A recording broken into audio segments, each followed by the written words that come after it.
안녕하세요. 반갑습니다. 말씀을 사모하는 여러분, 오늘도 말씀과 더불어 사십시다. 안전한 길을 선택하고 깨어있고 살아있는 삶을 사십시다. 주님과 더불어 동행하는 저와 여러분이 되기를 바랍니다. 오늘 이 아침에는 역대상 9장부터 12장에 이르는 말씀을 묵상하게 됩니다.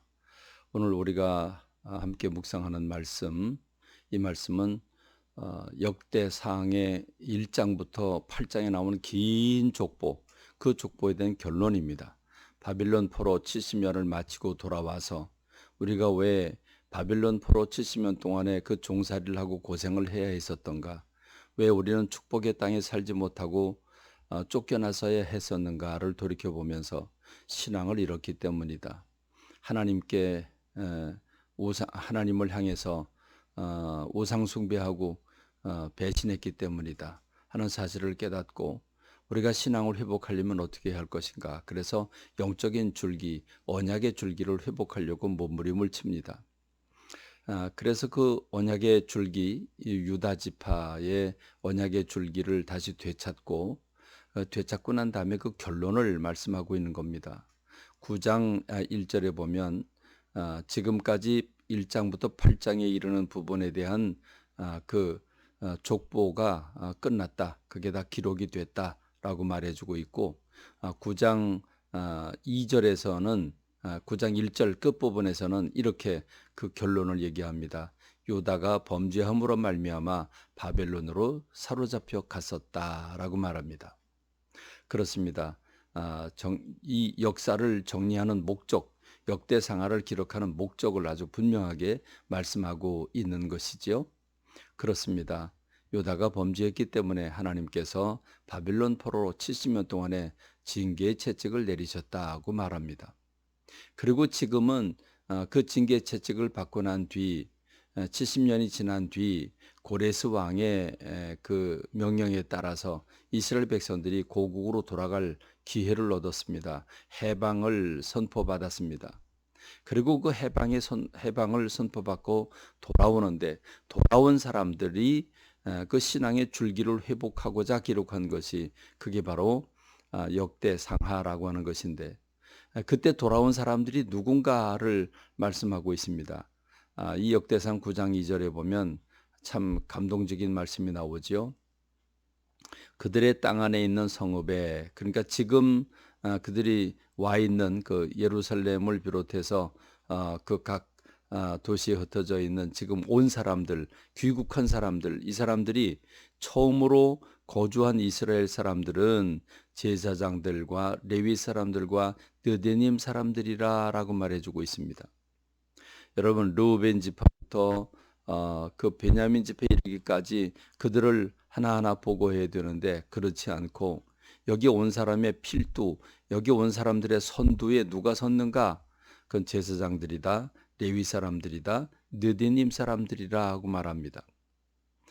제사장들은 말할 것도 없거니와 레위 사람들은 이스라엘 전역에 흩어져서 이스라엘의 신앙의 예배를 돕고 말씀을 가르치고 신앙 회복을 신앙의 뜨거움을 돕는 사람들이 레위 사람들입니다. 그리고 느헤님 사람들은 다윗 시대에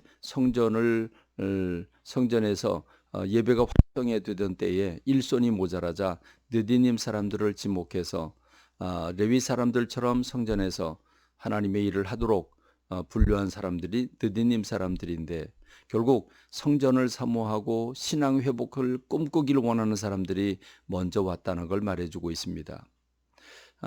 스룹바벨이라고 하는 사람과 그리고 에스라 이런 여러 사람을 통해서 이제 귀국한 그 귀국 보고서를 내게 되는데 그때 귀국한 사람들의 족보를 보면 약 4만 2천 명이 돌아온 것을 알 수 있습니다.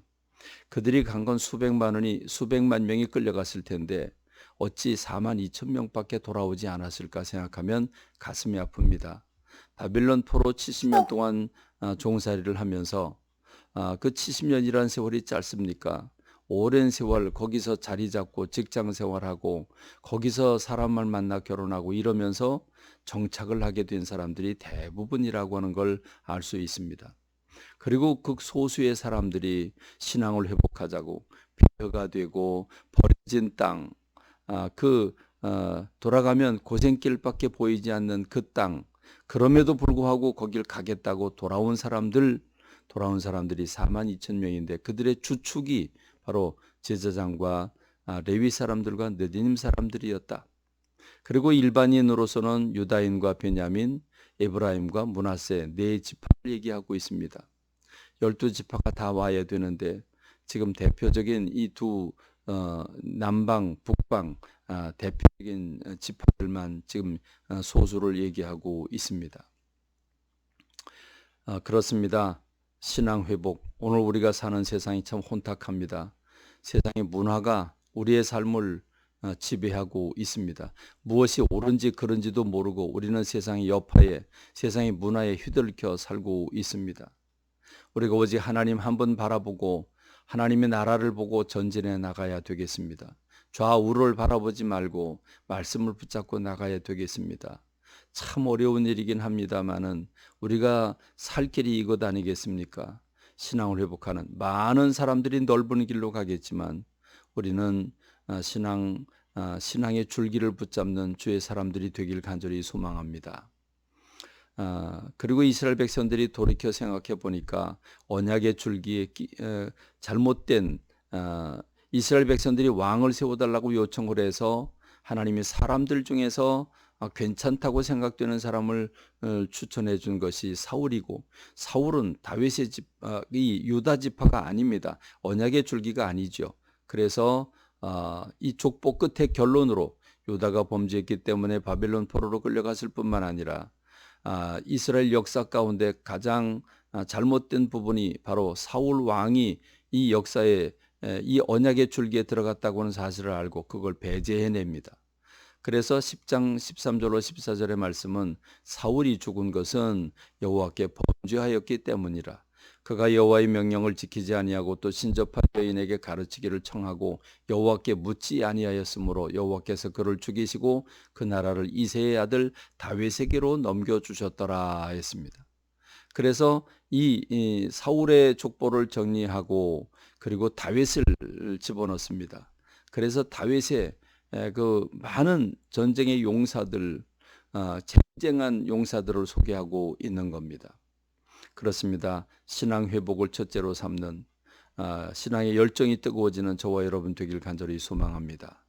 오늘 우리 교회에서 10시부터 2단 배척 세미나를 합니다.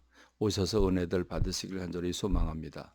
오늘도 말씀 가운데 살아가는 저와 여러분 되기를 간절히 소망하고 오늘 말씀을 맺습니다. 감사합니다.